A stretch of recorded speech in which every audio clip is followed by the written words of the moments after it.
같이 한번 기도하겠습니다. 사랑하는 하나님, 하나님께서 우리가 삶을 살아가는 과정 속에 우리 주님께서 나를 인도해 주신다는 확신이 있어서 영영 부를 우리의 찬송이 예수님이 나를 인도하셨습니다 라는 이 찬송이 될 수 있도록 도와주시니 감사를 드립니다. 우리가 살아가는 삶의 과정 속에서 주님 늘 함께하여 주시고 어디에 서 있거나 하나님께서 정말 소원하시는 은혜가 우리 안에 놀랍게 넘칠 수 있는 하루가 되게 하여 주시며, 그렇습니다 하나님, 영영 부를 나의 찬송이 예수 인도하셨습니다 고백하는 하루가 될 수 있도록 아버지여 도와주옵소서. 지금 목자 컨퍼런스에 가 계시는 분들 하나님께서 많이 사랑해 주셔서 그곳에서 하나님 많은 도전과 많은 위로와 많은 평화를 그리고 휴식을 얻고 돌아올 수 있는 시간 되게 하여 주시며, 하나님 지금 한국으로 가고 계실 우리 정성묘 목자님 가족 하나님께서 붙잡아 주셔서 하나님이여 정말 잘 적응하게 하여 주시고, 한국에서 하나님 또한 새로운 삶을 시작할 때 주님께서 주시는 그 은혜가 그 목자님 가정에 넘쳐날 수 있도록 주께서 도우시고 함께하여 주옵소서. 모든 말씀 우리 주님 예수님 이름으로 기도드립니다. 아멘. 이 시간 하나님께서 우리에게 주시는 말씀 함께 읽습니다. 사도행전 10장 17절부터 33절까지의 말씀입니다. 사도행전 10장 17절부터 33절까지의 말씀 우리 같은 목소리로 읽도록 하겠습니다. 함께 읽습니다. 시작. 베드로가 본 바 환상이 무슨 뜻인지 속으로 의아해하더니 마침 고넬료가 보낸 사람들이 시몬의 집을 찾아 문 밖에 서서 불러 묻되 베드로라는 시몬이 여기 유숙하느냐 하거늘, 베드로가 그 환상에 대하여 생각할 때에 성령께서 그에게 말씀하시되 두 사람이 너를 찾으니 이러가 내려가 의심하지 말고 함께 가라. 내가 그들을 보내었느니라 하시니, 베드로가 내려가 그 사람들을 보고 이르되 내가 곧 너희가 찾는 사람인데 너희가 무슨 일로 왔느냐. 그들이 대답하되 백부장 고넬료는 의인이요 하나님을 경외하는 사람이라 유대 온 족속이 칭찬하더니 그가 거룩한 천사의 지시를 받아 당신을 그 집으로 청하여 말을 들으려 하느니라 한데, 베드로가 불러들여 유숙하게 하니라. 이튿날 일어나 그들과 함께 갈새 욥바에서 온 어떤 형제들도 함께 가니라. 이튿날 가이사랴에 들어가니 고넬료가 그의 친척과 가까운 친구들을 모아 기다리더니 마침 베드로가 들어올 때에 고넬료가 맞아 발 앞에 엎드려 절하니, 베드로가 일으켜 이르되 일어서라 나도 사람이라 하고 더불어 말하며 들어가 여러 사람이 모인 것을 보고 이르되 유대인으로서 이방인과 교제하며 가까이 하는 것이 위법인 줄은 너희도 알거니와 하나님께서 내게 지시하사 아무도 속되다 하거나 깨끗하지 않다 하지 말라 하시기로 부름을 사양하지 아니하고 왔노라. 묻더니 무슨 일로 나를 불렀느냐. 고넬료가 이르되 내가 나흘 전 이맘때까지 내 집에서 제부시 기도를 하는데 갑자기 한 사람이 빛난 옷을 입고 내 앞에 서서 말하되 고넬료야, 하나님이 내 기도를 들으시고 내 구제를 기억하셨으니 사람을 욥바에 보내어 베드로라 하는 시몬을 청하라. 그가 바닷가 무두장이 시몬의 집에 유숙하느니라 하시기로 내가 곧 당신에게 사람을 보내었는데 오셨으니 잘하였나이다. 이제 우리는 주께서 당신에게 명하신 모든 것을 듣고자 하여 다 하나님 앞에 있나이다. 아멘. 아멘. 베드로가 고넬료를 만납니다. 이제 두 사람이 따로따로 꿈을 꾸다가 이 두 사람의 꿈이 합해지는 모습을 오늘의 말씀에서는 보게 되네요. 하나님께서는 고넬료에게는 베드로를 부르라 라고 이야기를 하셨고, 그리고 베드로에게는 너가 살아가는 삶 속에서 너가 가지고 있는 너의 방식으로 다른 사람들을 판단하며 살아가지 마라. 내가 정결하다고 이야기한 것을 너희가 속되다고 이야기할 수 없다라는 이야기로 베드로에게는 찾아오셨지. 그래서 이 두 가지의 메시지가 함께 모여지는 모습이 바로 오늘의 말씀입니다. 베드로가 드디어 고넬료를 만나게 됩니다. 이제 고넬료가 사람들을 보냈다. 우리가 요거는 우리 그저께 말씀에서 보았는데, 고넬료가 예수님의 말씀을 듣고 자기 밑에 있는 사람들과 그리고 신실한 부하 몇 사람을 베드로에게 보내었다라고 이야기를 했잖아요. 그 사람이 이제 도착을 한 것 같습니다. 베드로가 환상을 보고 환상이 끝나고 난 직후에 그 사람들이 도착을 합니다. 그리고는 베드로라고 하는 시몬이 여기 유숙하느냐라고 이야기를 합니다. 그때 베드로가 환상에 대해서 생각할 때 성령님께서 뭐라고 이야기하시냐면 19절, 20절에서 성령께서 그들에게 말씀하시되 두 사람이 너를 찾으니 일어나 내려가 의심하지 말고 함께 가라. 내가 그들을 보내었느니라 하시니 라고 이야기합니다. 저는 오늘의 말씀에서 이 베드로에게서 우리가 받아야 되는 한 가지의 본이 있다면 바로 이 의심하지 않는 것, 이것이라고 생각을 합니다. 우리의 삶 속에서 하나님 앞에 완전한 질문들은 가득합니다. 하나님, 당신은 어떻게 존재하시는 분이십니까? 하나님, 당신은 이 땅에서 이런 상황 속에 당신은 어디에 계십니까? 우리의 질문은 참 여러 가지 질문들이 있죠. 하지만 질문과 의심은 다른 이야기입니다, 여러분. 질문한다는 것을 의심한다는 걸 이야기하는 게 아니에요. 내가 정말 하나님 앞에 진지하게 이야기하고 하나님 앞에 진지하게 살아가기 위한 내 삶의 답을 얻는 것, 그것이 질문이라면 의심이라는 것은 그것을 넘어서서 하나님께서 계시지 않는다는 것, 하나님께서 일하시지 않는다는 것에 대한 이야기들이 우리들의 마음에 구름처럼 몰려오는 것을 의심이라고 이야기합니다. 의심과 질문은 다릅니다, 여러분. 어떤 질문들은 내가 가지고 있는 나의 이해를 더 분명히 하기 위해서 질문을 하는 때가 있습니다. 하지만 의심을 하면서 질문을 하는 건 또 다른 이야기이죠. 오늘의 말씀에서 베드로에게 성령님께서 이야기하는 것은 뭔가 하면 너가 가지고 있는 너의 마음과 하나님의 말씀이 다르다고 이야기할 때 너가 지금까지 배워왔던 것, 너가 너 마음속에 가지고 있는 그 마음으로 인해서 하나님을 의심하지 마라 라고 이야기하는 말씀을 우리에게 이야기하는 거죠. 생명의 삶에 사는 이야기가 똑같은 이야기를 우리는 제가 여러분에게 드리지 않습니까? 생명의 삶에서는 이것을 뭐라고 이야기하냐면 내 뜻과 하나님의 말씀이 다를 때는 내 뜻이 아니라 주님의 말씀이 정답이라는 것을 인정하고 가자라는 이야기를 하는 게 바로 이 이야기입니다. 하나님께서 우리에게 하신 말씀이 우리의 삶의 정답으로 주어져 있습니다. 우리의 삶에서 어떨 때는 그것이 내가 가지고 있는 나의 생각과 나의 철학과 내가 지금까지 쌓아왔던 나의 경험과 같을 수도 있고 다를 수도 있습니다. 하지만 그것이 같을 때는 얼마나 편하겠어요. 그렇죠? 하지만 그것이 다르다고 할 때 우리가 무엇을 선택하느냐라는 것이 너무나 소중합니다. 나의 뜻과 하나님의 말씀이 다를 때 사랑하는 여러분, 하나님의 말씀을 담대하게 선택하며 걸어가는 주님의 사람이 좀 될 수 있기를 소망합니다. 거기에 하나님의 말씀을 선택하는 담대함이 있을 때 우리는 우리의 삶에 나의 모습이 바뀌게 되는 것을 경험하게 될 거예요. 나의 태도가 바뀌게 되는 것을 경험하게 될 거예요. 내가 10년을 살아오고 20년을 살아오고 내가 예수님을 믿은 지 10년이 되고 20년이 되어서 지금 내가 가지고 내가 생각하고 있는 것이 나의 신앙이라고 생각을 하고 있었지만 주님이 말씀하시는 것이 아니라고 이야기하면 내가 주님의 말씀을 쫓아가겠습니다. 라고 이야기하는 쪽으로 우리가 옮겨낼 때, 우리의 발걸음을 옮겨낼 때 우리는 우리의 삶의 변화를 경험할 수 있게 됩니다. 우리의 삶 속에서 언제나 내가 가지고 있는 나의 신앙의 틀을 따라 나의 삶을 판단하고 내가 가지고 있는 나의 신앙의 틀을 따라 하나님을 판단하기 시작하면 우리의 삶은 한 발짝도 변화의 길로 걸어가지 못할 수밖에 없는 겁니다.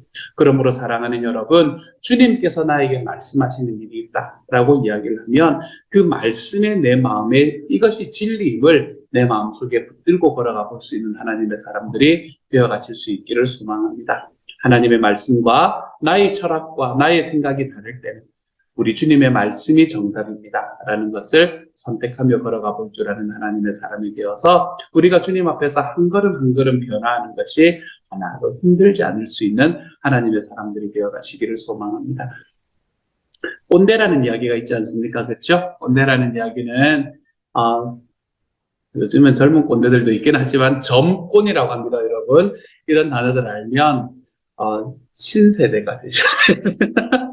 점꼰이라고 합니다. 젊은 꼰대라는 이야기를 해서 점꼰이라고 이야기를 하는데 이 젊은 꼰대들도 있기는 하지만 우리가 보통 꼰대가 된다. 그러면 나이가 들면서 우리는 꼰대가 되어가는 때가 많습니다. 라떼는 말이야 이야기가 나오면 꼰대구나 생각을 하시면 되는 것 같아요. 저도 은석이한테 이야기하면서 은석아 아빠가 너 나이 때는 이러면서 야 내가 꼰대가 되었구나 이런 생각을 할 때가 참 많이 있거든요. 우리가 나이가 들면 나이가 들수록 우리가 가지고 있는 생각이 바뀌는 게 쉽지가 않습니다. 나이가 들면 나이가 들수록 우리가 살아왔던 삶의 방식을 바꾸는 것, 우리들의 삶에서 걸어가는 모습을 바꾸는 것은 정말로 쉽지가 않습니다. 그렇기 때문에 우리가 지금까지 살아왔던 삶의 경험에 고착화됩니다. 우리가 지금까지 생각해왔던 생각들이 나의 삶을 다 붙들고 걸어가게 됩니다. 그래서 어떤 경우에는 아니 내가 생각을 할 때는 너무 다른 이야기, 그렇지 않아도 될 것 같은데 거기에 딱 갇혀서 살아가시는 분들을 우리가 우리 주변에서 볼 때도 있습니다.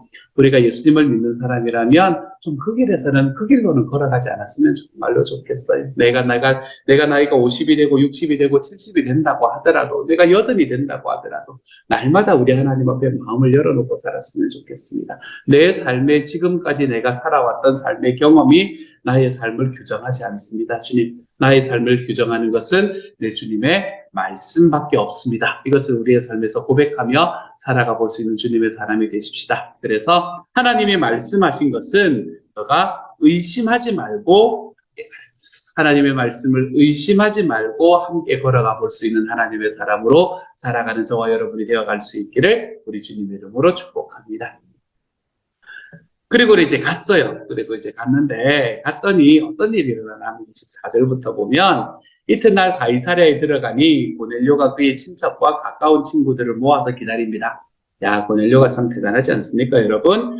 그리고는 25절에서 마침 베드로가 들어올 때에 고넬료가 맞아 발 앞에 엎드려 절하니 라고 이야기해요. 이게 너무 당연해 보이지만 이게 하나도 당연하지가 않습니다, 여러분. 이때 당시에 고넬료라는 사람의 지위는 만만치 않은 사람이었습니다. 당시에 로마 전체의 백부장이 된다라고 이야기하는 것은 요즘 군대의 지휘관이 된다는 것하고는 차원이 다른 이야기였습니다. 이 로마의 백부장이라는 사람은 이 유대 그때 당시에 이제 역사에 의하면, 나중에 유대 전쟁이 일어날 때는 좀 더 많은 군대가 유대에 주둔을 하기도 했었지만, 그때 당시에 유대 전체에 주둔하고 있는 로마의 병사가 300명이었다는 이야기들이 역사를 통해서 우리에게 밝혀져 있거든요. 이 본디오 빌라도 같은 사람이 유대 전체의 총독으로 있을 때에 그 총독과 함께 있던 병사가 300명이었답니다. 300명. 여러분, 이 백부장 3명이 있었던 거예요. 백부장 3명. 그 백부장 3명 중에 한 사람이 바로 고넬료라는 사람이었던 겁니다. 유대인들에게는 자기의 생명을 좌지우지할 수 있는 사람이었을 겁니다. 예전에 이제 그런 상황은 아니었을 수 있겠지만, 고넬료라는 사람의 성품으로 볼 때, 예전에 우리나라에서 왜 일제 강점기를 지나갈 때에 총독부에서 왜 하는 그 군경의 그 전체의 지휘관 있잖아요. 뭐 그 정도 되는 사람입니다. 예전에 영국이 인도를 식민지로 만들었을 때에 동인도 회사에서 그 동인도 회사를 지키고 있는 그 군대의 총지휘관 정도 되는 사람이 고넬료라는 사람이었어요. 여러분, 이 나라 안에서, 유대 안에서 이 사람에게 함부로 할 수 있는 사람은 아무도 없습니다. 누가 절을 해야 돼요? 베드로가 절을 해야 됩니다. 베드로가. 그런데 지금 고넬료가 베드로에게 절을 하고 있는 거예요. 그러면서 그걸 하니까 베드로가 이렇게 놀랬겠죠. 그래서 이러서라 나도 사람이라, 자기가 무슨 이야기를 하는지 잘 모르지 않았을까 이런 생각이 드는데, 베드로는 자기가 무슨 이야기를 하는지 잘 모르는 때가 있었거든요. 변화산에서 한번 경험이 있었거든요. 그래서 어쨌든 이제 나도 사람이라 라고 이렇게는 이런 모습을 보게 됩니다. 이 고넬료라는 사람의 모습을 바라보면서 우리는 무엇을 바라보나 하면, 지위를 가진 사람, 어떤 자기의 사회적으로 이 영향력을 가진 사람이 가지고 있는 삶의 태도에 대해서 우리는 다시 한번 바라볼 수 있게 됩니다. 사회적으로 정말로 큰 영향력을 가진 사람이었습니다. 자기 밑에 한마디만 하면 그 밑에서 목숨을 내걸 수 있는, 죽고 살 수 있는 사람들이 숱한 사람이었습니다. 그때 당시 유대 전체에서 총독 아래에서 아마 2, 3인자 하는 그런 사람이 바로 이 고넬료라는 사람이었을 겁니다. 유대의 대제사장이요. 밑에 되지도 못하죠. 군대의 그거를 가지고 있는, 힘을 가지고 있는 사람인데요. 그런데 그 사람이 베드로라는 사람 앞에 엎드려서 절하고 있는 모습을 보게 됩니다. 이 사람의 성품일 수도 있고, 하나님을 알고 예수님을 그 마음속에 모시게 되기 시작을 하면서 이 고넬료가 갖추게 되었던 이 삶의 방식일 수도 있습니다. 하지만 그 사람은 사람들 앞에 무릎 꿇으며 살아갈 줄 아는 사람이 되었습니다. 주변의 사람들에게 자기의 지위를 높이는 것이 아니라, 자기의 지위를 가지고 사람들을 이용하는 것이 아니라, 하나님 앞에서 그 사람들을 섬기는 자리에 설 준비가 되어 있던 사람이 바로 이 고넬료라는 사람이었습니다. 이 고넬료라는 사람에 대해서 유대인들이 하는 이야기도 칭찬 유색이지 않습니까? 그렇죠? 그 사람이 이방인이고 로마 사람이고 아마 이탈리아 사람이었을 겁니다. 코르넬리우스, 요즘도 이탈리아 이름이 그런 이름들이 많이 있거든요. 그래서 로마 쪽에 살던 아마 이탈리아 사람이었을 거예요. 아니면 다른 나라 사람인데 이름을 샀거나, 그때는 이제 그런 이름을 사는 게 일반적이었을 거니까요. 그러니까 돈이 많던 사람이거나, 어쨌든 사회적으로 굉장한 이 지배층에 있던 사람이었을 겁니다. 부유층에 있었던 사람이었을 거예요. 하지만 이 사람은 자기 주변에 있는 사람들을 자기가 성공하는 데 필요한 도구로 절대로 이용하지 않는 사람이었습니다. 오히려 그들 앞에서 자기 겸손한 모습을 내보이고, 그리고 그들 앞에서 항상 자기가 가지고 있는 것들을 내어주며 구제하며 살아가는 것이 삶의 일상이었던 사람이 바로 이 고넬료라는 사람이었던 것을 볼 수 있게 되죠. 우리는 사회적인 지위가 높아지면 높아질수록 움직이지 않으려고 하는 데가 참 많은 것 같습니다. 내가 가지고 있는 권력이 많아지고 내가 가지고 있는 지위가 높아지면 높아질수록 이렇게 사람 움직이면 되지 뭐 내가 굳이 해야 되나 라는 생각을 할 때가 더 많은 것 같습니다. 하지만 사랑하는 여러분, 하나님께서 우리의 지위를 높여주실 때에 그것이 나의 것이 아니다라는 것을 고백하며 살아가는 것이 얼마나 소중한 일인지 모릅니다. 우리가 어느 순간에 내가 누리고 있는 나의 이 은혜가 내가 누리고 있는 나의 선물이 어느 순간에 당연하다고 여겨질 때 우리는 그것을 나의 권리로 착각하게 됩니다. 우리의 삶은 권리는 없습니다, 여러분. 하나님께서 내가 권리가 있어서 나에게 뭔가를 주셔야만 하는 것은 우리의 삶에 존재하지 않습니다. 그러므로 우리의 삶에 있는 모든 것들은 내가 하나님께로 받은 선물인 겁니다. 주님 앞에서 받았던 선물이기 때문에 우리는 그것을 통해서 하나님의 일이 이루어지도록 만드는 것이 우리의 삶에서 하나님께서 주시는 삶의 방향이 될 수밖에 없는 거예요. 그것을 고넬료는 알았습니다. 이방인임에도 불구하고요. 그래서 그는 정말 아무것도 아닌 것 같은 베드로. 그 아무것도 아닌 거가 왜 베드로가 뭐 배운 게 있어요. 유대 안에서도 그것도 없는, 지위도 없는 사람인데, 근데 그 사람 앞에 엎드려 먼저 절할 수 있는 자리로 내려갈 줄 알았던 사람이 바로 고넬료라는 사람이었습니다. 그러므로 사랑하는 여러분, 우리가 가지고 있는 하나님의 선물을 나의 권리로 착각하며 살지 마십시다. 우리는 권리가 없는 사람입니다. 주님께서 나에게 무엇을 해주셔야 하는 권리가 없는 사람이라는 것을 기억하며 사십시다. 내가 권리가 없다는 것을 알 때 우리는 나의 삶에 주어진 모든 것들이 우리 주님의 선물임을 고백할 수 있게 되는 겁니다. 그리고 그때에 우리가 살아가는 삶에 나에게 주신 것으로 인해서 나의 소원이 아니라 주님의 소원이 이루어지는 게 너무 당연하다는 것을 그때에서 경험할 수 있게 되는 거죠. 저는 저와 여러분이 이러한 삶으로 좀 돌아가 볼 줄 아는 하나님의 사람이 되었으면 좋겠습니다. 우리 여자분들은 잘 모르실 수도 있는 운동선수에 관한 얘기입니다. 마리아노 리베라라는 전설적인 투수가 있습니다. 전설적인 투수가 있고요. 이 사람은 전설적인 투수라고 해서 나이가 많은 게 아니라 69년생입니다. 69년생. 이제 은퇴한 지 얼마 되지 않았는데, 여러분이 야구나 다른 것도 그렇지만 명예의 전당이라는 게 있거든요. Hall of Fame이라는 게 있어요. 그 Hall of Fame이라는 곳에 들어가기 위해서는 이제 기자단들이 이렇게 투표를 하는데 기자단들 전체 투표의 70%인가를 얻어야 이제 Hall of Fame에 들어갈 수 있게 되거든요. 그리고 그 투표를 받을 수 있는 기간이 10년인가 제가 정확히 모르겠습니다. 어쨌든 그렇게 한정이 되어 있습니다. 그러니까 그 기간 동안에 70%를 넘겨야 들어갈 수 있는 거예요. 그러니까 아무리 그걸 해도 이 좋은 기록을 가져도 이제 거기에서 통과하지 못하면 들어가지 못하는 게 바로 명예의 전당이라는 건데, 여러분 명예의 전당에서 전무후무하게 100%의 표를 받아서 그곳에 들어간 사람이 바로 이 마리아노 리베라라는 사람이었습니다. 이분은 어디에서 태어났던 분인가 하면 파나마에서 태어났던 분이고요. 파나마에서 그가 하던 이 고기를 잡던 어부인 아버지하고 집에서 이제 일을 하시던 어머니 사이에서 나서 어릴 때 찢어지게 가난도 경험을 했고, 그리고 그곳에서 같이 고기 잡으면서 또 정비소를 차려서 거기서 자동차 정비하는 게 자기 어릴 때 평생 꿈이었던 사람이 바로 이 사람이었습니다. 그런데 이제 이 친구가 어릴 때 이제 그곳에서 파나마에서 야구를 하다가 그 야구에서 그래도 이제 좀 이름을 얻고 이러다가 그 뉴욕 양키즈라는 데 가서 이제 그거를 받고 이제 그 확인을 받고, 그리고 그곳에 선수로 뽑히게 됩니다. 그렇게 선수로 뽑히게 되는 과정 속에서 처음에는 그냥 괜찮은 유망주 중에 한 사람, 이런 사람으로 이름이 되다가, 그러다가 어느 순간에 이 사람이 던지는 그 직구라는 게 공을 스트레이트로 던지는 그 공이 이제 보통 때는 자기가 한 92마일 정도 던졌었는데 어느 날 갑자기 96마일이 되더래요. 그래서 갑자기 직구의 구속이 올라가니까 이제 구단에서는 이 사람을 투수로 더 많이 중용을 하게 된 거예요. 그래서 또 던지다가 뭐를 하게 됐냐면 자기가 던지는 공이 이상하게 마지막에 조금씩 휘는 걸 알게 됐대요. 그래가지고 그거를 이제 좀, 야, 휘네? 이렇게 하면서 이제 그 연습을 하다가 소위, 지금도 이제 야구에서 야구 투수들이 던지고 싶어 하는 거의 넘버 원, 투를 달리고 이렇게 커터라는 공을 만들어냅니다. 이 사람이. 만들어내가지고 그걸로 해서 세이브를 몇 개를 하나 하면 이제 마지막에 그걸 던지면서 652세이브를 하는 정말로 놀라운 일을 했던 사람이 바로 이 사람이거든요. 마지막에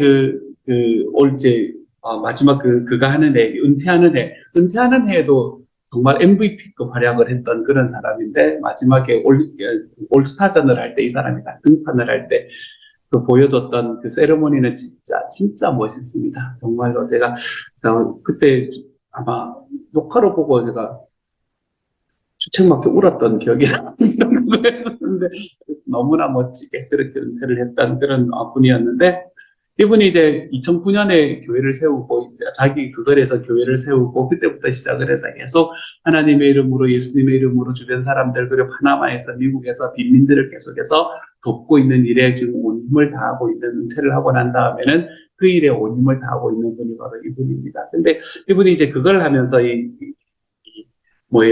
인터뷰를 하면서 했던 이야기가 제 마음에 참 많이 와닿았던 이야기가 있어서 제가 적어왔어요. 인터넷 인터뷰에서 어떤 이야기를 했냐면, 자기가 어떻게 해서 야구 선수로 성공할 수 있게 되었느냐라고 하는 질문에 그분이 이렇게 이야기했다고 합니다.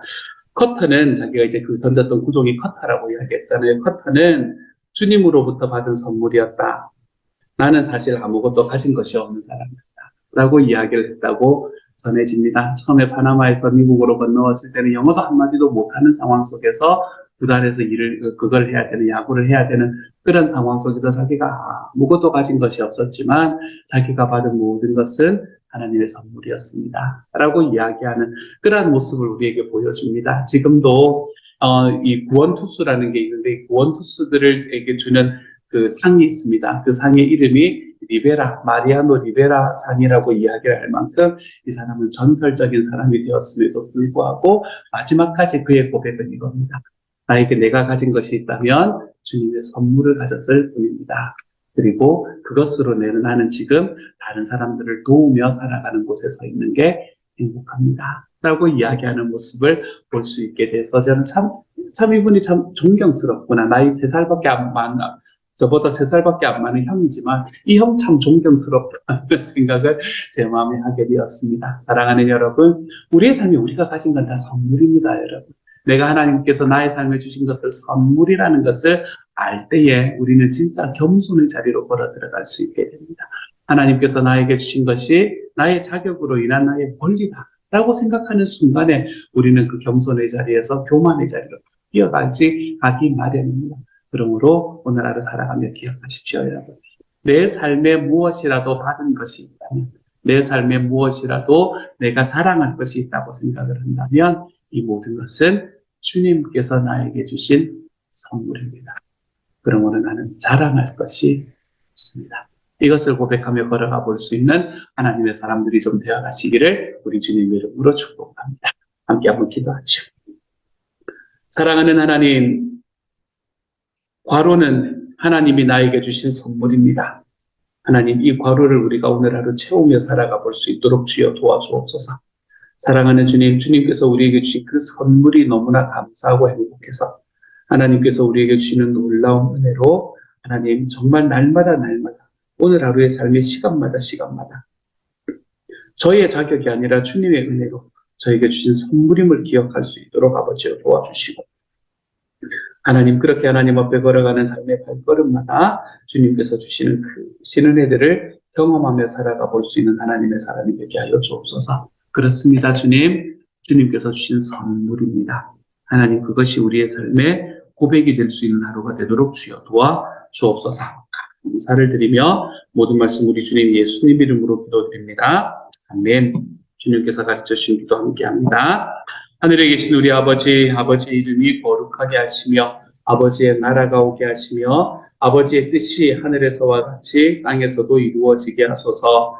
오늘 우리에게 일용할 양식을 주옵시고 우리가 우리에게 잘못한 사람을 용서하여 준 것 같이 우리 죄를 용서하여 주시고 우리를 시험에 빠지지 않게 하시고 악에서 구하소서. 나라와 권능과 영광이 영원히 아버지의 것입니다. 아멘.